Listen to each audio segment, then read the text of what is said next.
ఈసారి ఆమె మేల్కొన్నట్టుంది. మోహిని, నువ్వొచ్చేశావా? రణభూమికి రంగులు అద్దే సమయం వచ్చేసింది. నీ పుట్టుక ఒక వరం, నీ బ్రతుకు ఒక శాపం.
కన్నుగంటి శ్రీనివాస్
कौन है रे इस मोहिनी को कैद करने की ताकत रखने वाला? आ रही हूँ, मैं आ रही हूँ, तेरा अंत करने आ रही हूँ।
నేను శంకర్ భగవాన్ ఋషి భోలేనాథ్ ఛానల్ నుంచి మాట్లాడుతున్నాను.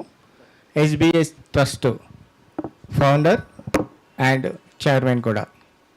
అయితే ఈ సినిమా యొక్క ప్రొడ్యూసర్, డైరెక్టర్ అన్నీ కూడా మా భోలేనాథ్ టీం తరఫున రిలీజ్ చేస్తున్నాం. మా యొక్క ముఖ్య ఉద్దేశం ఏంటంటే ఈ సినిమా ద్వారా వచ్చే ప్రతి పైసా ఆశ్రమానికి సేవ కోసం మేము ఉపయోగించాలనే ముఖ్య ఉద్దేశంతో ఎవరిని కూడా ఫండ్స్ అడగకుండా ఈ సినిమా నిర్మించి వచ్చే ఆదాయాన్ని ఆశ్రమానికి, ఆశ్రమ నిర్మాణానికి ఖర్చు పెట్టాలనే లక్ష్యంతో ఈ సినిమా తీయడం జరిగింది. 60% వరకు సినిమా కంప్లీట్ అయింది. త్వరలోనే సినిమాతో మీ ముందుకు వస్తాం.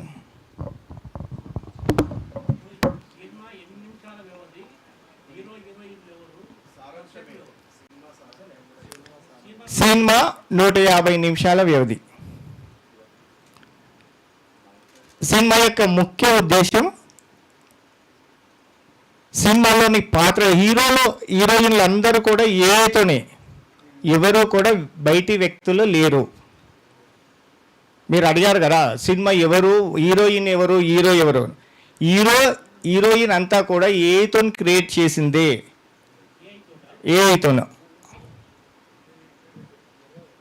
పూర్తిగా మ్యూజిక్తో సహా, డైలాగులతో సహా అన్నీ కూడా ఆర్టిఫిషియల్ ఇంటెలిజెంట్ ద్వారా నిర్మితమైనది.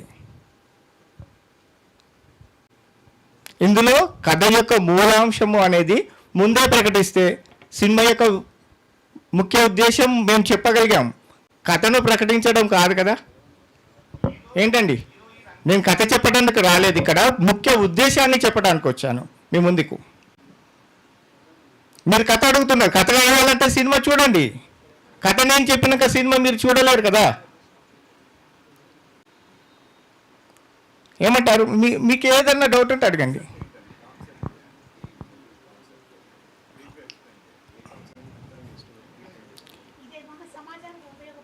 ఖచ్చితంగా ఉపయోగపడుతుంది, ఖచ్చితంగా ఉపయోగపడుతుంది. కాబట్టే మేము సమాజ సేవ కోసం చేస్తున్న విధానం కోసం కాబట్టే మేము ఈ సినిమా తీయగలుగుతున్నాం. ఇప్పుడు మంత్రాలు, తంత్రాలు అవన్నీ చూపిస్తున్నారట, అవన్నీ నిజంగా ఉన్నాయా లేవా? కొన్ని కల్పితాలు ఉంటాయి సినిమాలో, కొన్ని నిజ సంఘటనలు కూడా ఉంటాయి. నిజ సంఘటనలు మా దగ్గరికి వచ్చిన విధానాన్ని బట్టి దాన్ని కల్పితంగా చెప్పగలుగుతాం. ఒక స్త్రీ ప్రతిదానికి మూలమే. ఒక స్త్రీ నవ్విందంటే మహాభారతం. ఒక స్త్రీ సృష్టించిందే రావణ కాష్టం. అంటే పాత్ర యొక్క ఒక మనిషికి ఒకసారి అవమానం జరిగితే ఆ అవమానాన్ని జీవితాంతం గుర్తుంచుకుంటాడు, అవకాశం కోసం ఎదురు చూస్తాడు. ప్రతి ఒక్కరు కూడా మనస్తత్వం అలాగే ఉంటుంది, కాకపోతే నటిస్తాం. ఆ నటన యొక్క మూల ఉద్దేశమే సినిమా. ఇంకేమైనా డౌట్స్ ఉంటే అడగొచ్చు. లేదు, యూట్యూబ్లోనే రిలీజ్ చేస్తామండి. ఓటీటీ ఆఫర్లు వచ్చినా కూడా మేము యూట్యూబ్లోనే రిలీజ్ చేస్తాం. ఖచ్చితంగా ప్రతి ఒక్కరు చూడాలి. ఎందుకు చూడాలి అంటే ఇప్పుడు ఓటీటీలో రిలీజ్ చేయాలనుకుంటే అది బిజినెస్ అవుతుంది. మేము బిజినెస్ చేయాలి అని అనుకోవటం లేదు. ఇది సమాజ కోసం. ఇక్కడ వచ్చే పైసా, ప్రతి పైసా సమాజానికి ఉపయోగపడాలనే ఉద్దేశంతో చేస్తున్నాం. కాబట్టి ఇది ఓటీటీ దాకా వెళ్ళదు. ఎంత విధానం వచ్చినా, ఎంత ప్రెజర్ వచ్చినా కూడా మేము ఈ ఓటీటీలో రిలీజ్ చేయము. ఆల్రెడీ మాకు ఆఫర్స్ వచ్చాయి. 50% మేము సినిమా చూపించినప్పుడు ఆఫర్స్ వచ్చాయి, కానీ మేము దాన్ని రిజెక్ట్ చేశాము. శంకర్ భగవాన్ హ్యుమానిటీ ట్రస్ట్. మీరు నెట్లో కొట్టండి, SBH.organization అని నెట్లో కొట్టండి, మీకు వచ్చేస్తుంది.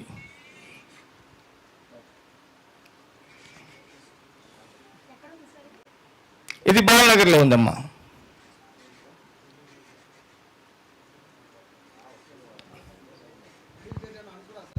చెప్పండి. రిలీజ్ డేట్ ఇప్పుడు అనుకోలేదు సార్. రిలీజ్ డేట్ అనుకుంటే మేము ఖచ్చితంగా మీకు ఇన్ఫార్మ్ చేస్తాం. ఖచ్చితంగా. ఇప్పటి వరకు 150 నిమిషాల సినిమా ఎవరు కూడా తీయలేదు. అలాగే ఒక పాత్రను ఒకే రకమైన విజువల్స్తో బ్యాక్గ్రౌండ్ మారకుండా కూడా, ఫేస్ మారకుండా, క్యారెక్టర్ మారకుండా ఓ 5 నిమిషాల సినిమా కూడా ఇప్పటి వరకు ఎక్కడ రిలీజ్ కాలేదు. అవి మాకు దాదాపుగా కొన్ని దేశాల నుంచి కూడా పోస్టులు వచ్చాయి. దానికి సంబంధించిన మీకు కావాలంటే మేము రిలీజ్ చేస్తాం. ఇది ఫస్ట్ మూవీ, మన తెలుగు మూవీ, మన తెలంగాణ మూవీ.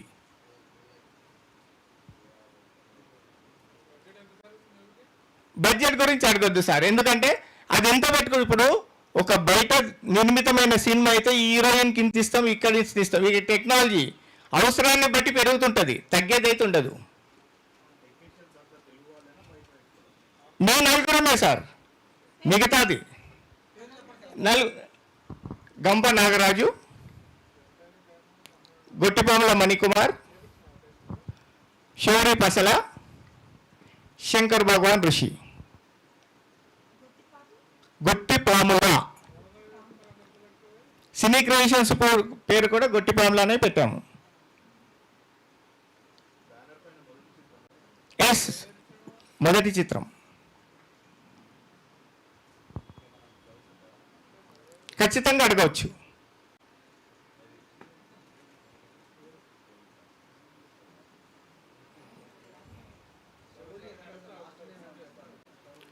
శౌరి పసల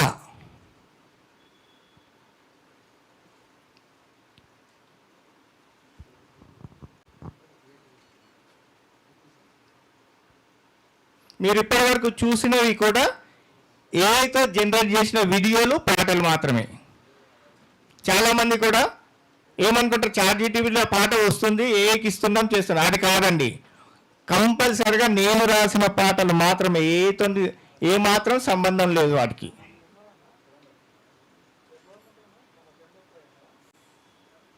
ఇంకేమన్నా డౌట్స్ ఉంటే అడగచ్చు.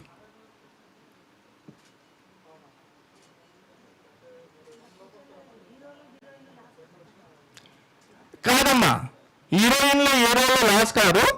ఒక్కటి మాత్రం ఖచ్చితంగా జరుగుతుంది. ఎవడైతే టాలెంట్ ఉంటాడో వాడు ఇంకో హీరోయిన్ దగ్గరికి, ఇంకో దర్శకుని దగ్గరికి పోయి మోకరిల్లాల్సిన అవసరం ఉండదు.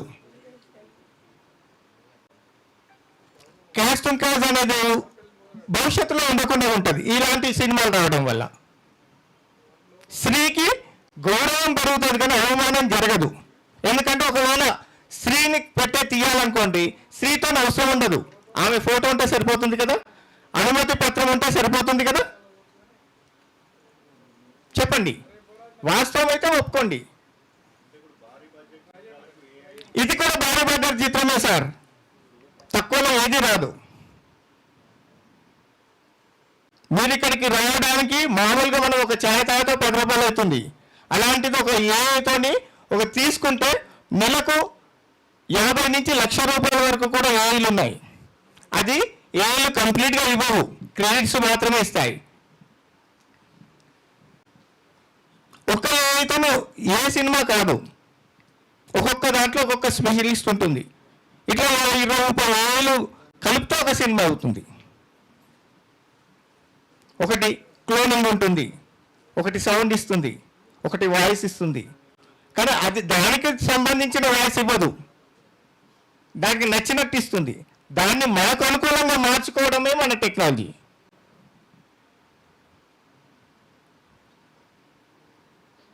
అలా మార్చుకోగలిగినప్పుడు ఏదైనా చేయగలుగుతాం. ఒక డైలాగ్ను పలికించాలి అంటే మీరు ఏఐ పలుకమంటే మీరు టెక్స్ట్ రాసి ఏఐలో పెట్టండి, అది రాదు. వస్తే ప్రతి ఒక్కళ్ళు తీసేవారే కదా.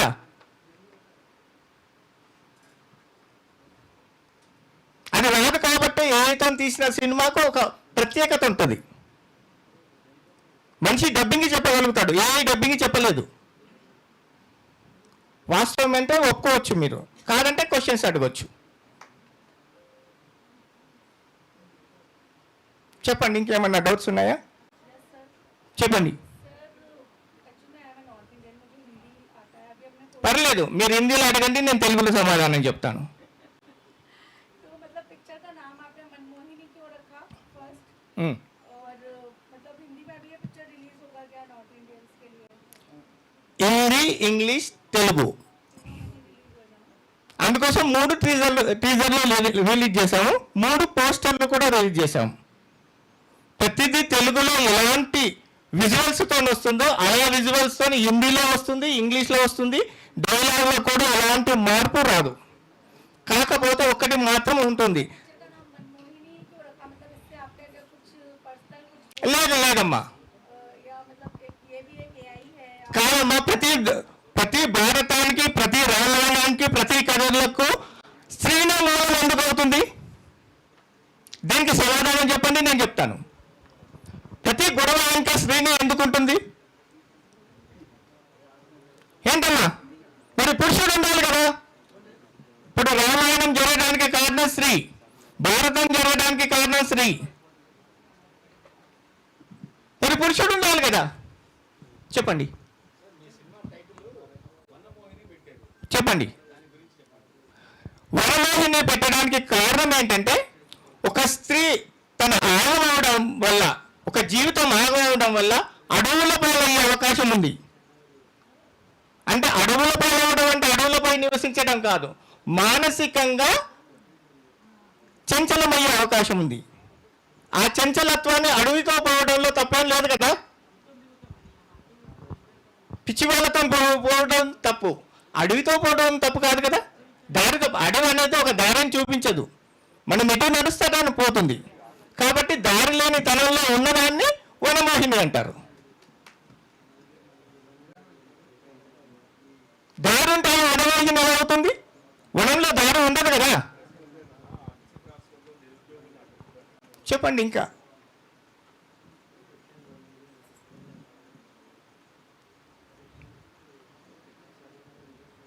ఇంకెవరికైనా ఏమన్నా డౌట్స్ ఉంటే అడగొచ్చు.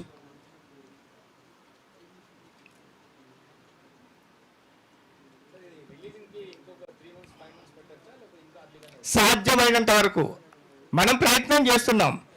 ఒకసారి ఒక వీడియోను క్రియేట్ చేసేటప్పుడు మనం అనుకూలంగా క్రియేట్ చేయాలని ఏం లేదు. ఒకసారి ఒక వీడియోను 30 సెకండ్లు 10 సెకండ్ల వీడియోను క్రియేట్ చేయడానికి ఒక విజువల్ కావచ్చు, 100 విజువల్ కావచ్చు, అంటే ఒక షాట్ కావచ్చు, 100 షాట్లు కావచ్చు.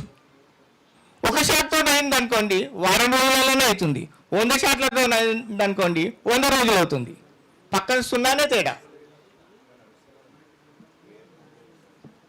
आपका डाउट था ना किरण भाई, पूछिए स्वामी जी से। मैं क्या बोल रहा हूँ सर, अभी जो ये बड़े बड़े फिल्म से जो बना रहे, इसमें हीरोइन है, जो बजट वो क्या है फिल्म में पूछते कि मेरे को इतना ही होना करोड़ रुपए, ऐसा कुछ बोलते ना हीरोइन बजट का ये करते कि मैं 100 करोड़ 15 करोड़ 50 लाख रुपए मैं देता हूँ मेरे लिए।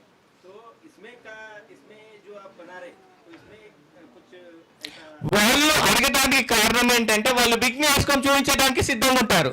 ఇది అడగకపోవడానికి కారణం ఏంటంటే, ఇది సంస్కృతాన్ని, సమాజాన్ని ఉద్ధరించడానికి సిద్ధంగా ఉంటుంది. వాళ్ళకు వీళ్ళకున్న తేడా ఏంటంటే, బట్టలు ఇచ్చిన వాళ్ళకు బట్టలు వేసుకున్న వాళ్ళకు ఉన్నంత తేడా.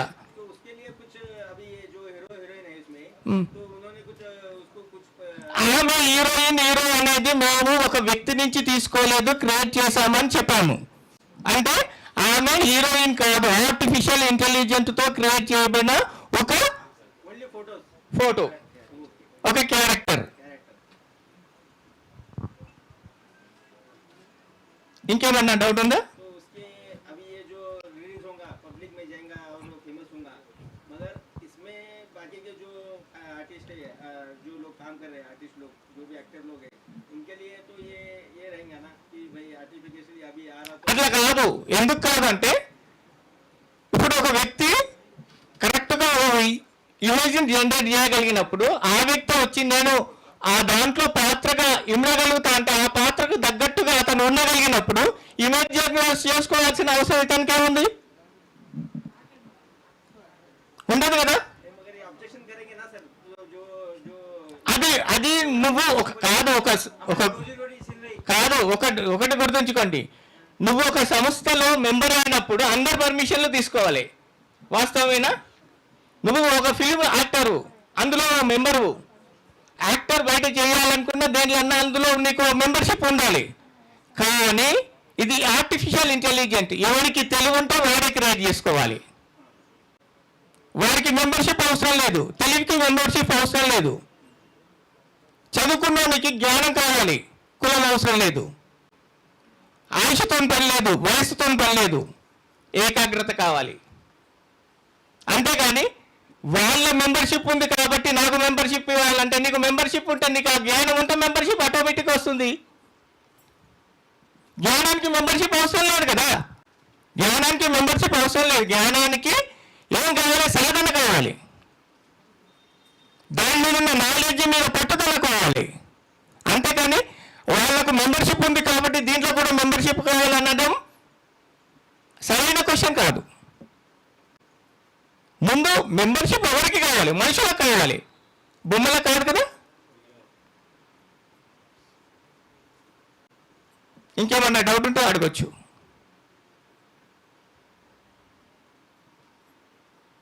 చెప్పండి.